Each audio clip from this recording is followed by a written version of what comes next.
All right, so I'm going to talk about love right now because it's one of my favorite things to talk about is love and relationships. I believe wholeheartedly that the journey on this planet that we are all on is a journey to come back to our first love.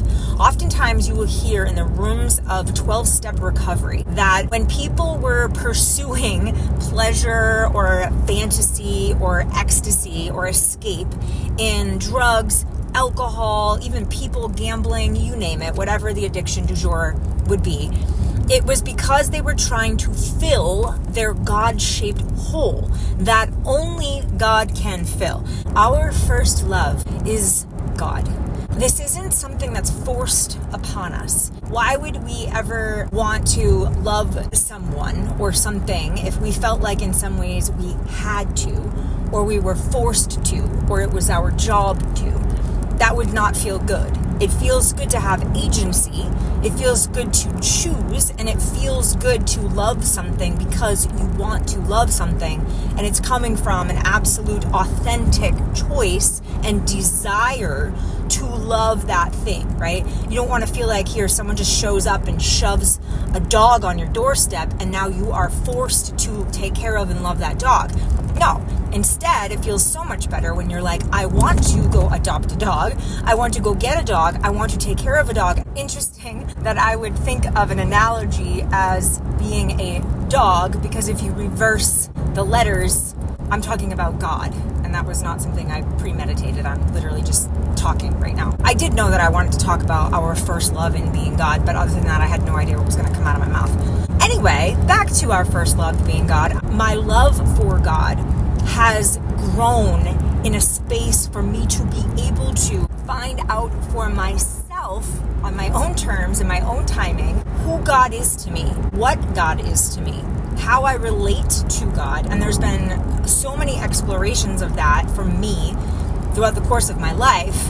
And where I feel like I am presently is that for the first time in my life, God feels like he, she, spirit, universe, whatever you want to call God. I like calling God he. God is my first love.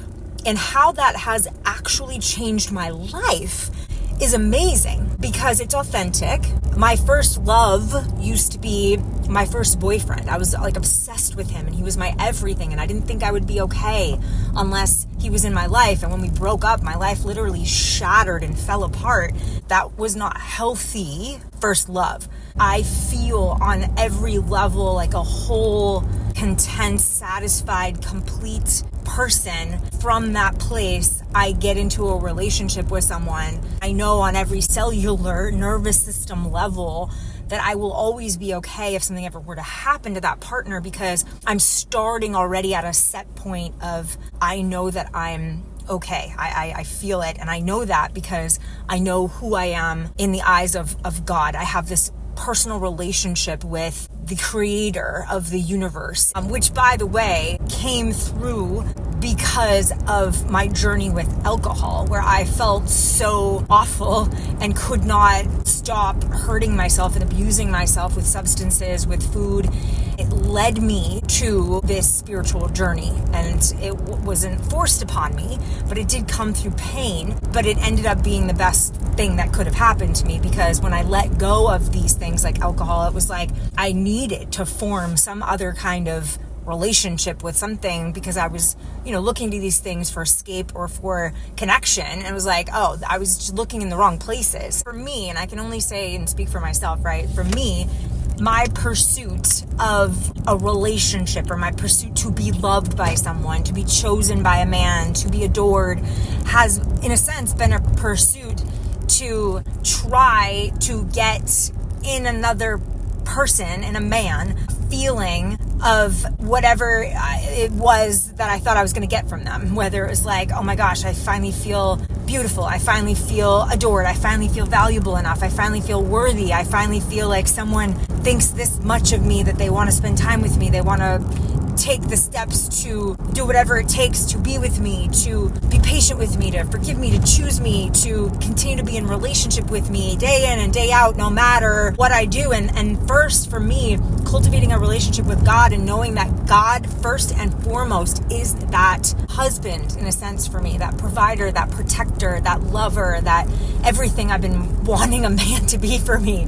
That, like, he's a mere man, like, he's just a human being, and a human being is partly God and an image of God, but not the perfection of God. For me, it became blaringly obvious that I had this ongoing relationship pattern. I was, choosing emotionally unavailable men. I was giving wife benefits to men that weren't even my husband. And I was like, well, I'm the one that's doing this. And so what do I need to do to stop this? What do I need to do to experience something different? And so I chose to go down a path to heal this. And I've been in that season of my life, this intentional singleness, for almost a year now. I literally feel like my life is transformed.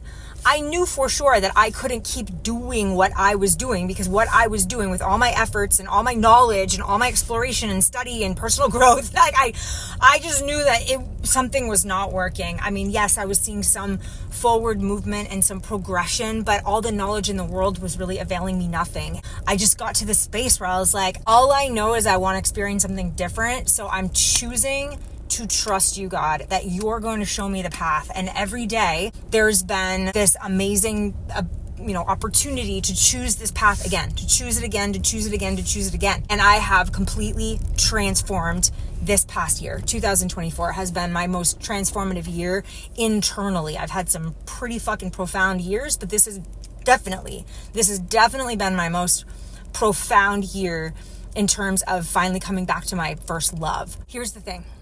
Most people are not going to give themselves the space and the time to actually have this internal, unbelievable, supernatural transformation to get them into a place where it's not something logical. It's something that happens and you're like, oh my gosh. And from that place, from that foundation, that's where you can start literally intentionally creating your life and creating a absolutely divine relationship. I'm not talking about just the kind of relationship that Hollywood talks about. And this is a divine relationship that has the power and the supernatural power to do miracles on this planet. When a woman and a man who have been healed to the core, transformed, redeemed, gone through a lot of shit, and God has revealed stuff to them, and they've taken the time to say, God, I'm going to be obedient to you. I'm going to surrender my life to you.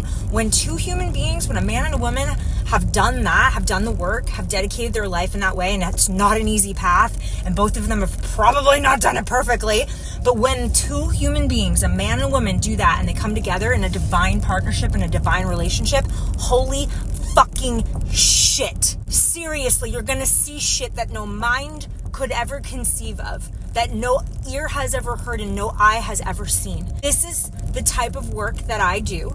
This is the type of relationship that I will have and am cultivating and creating already as I'm speaking this. And this is what I teach people. This is what I lead people, but most people will not do the work.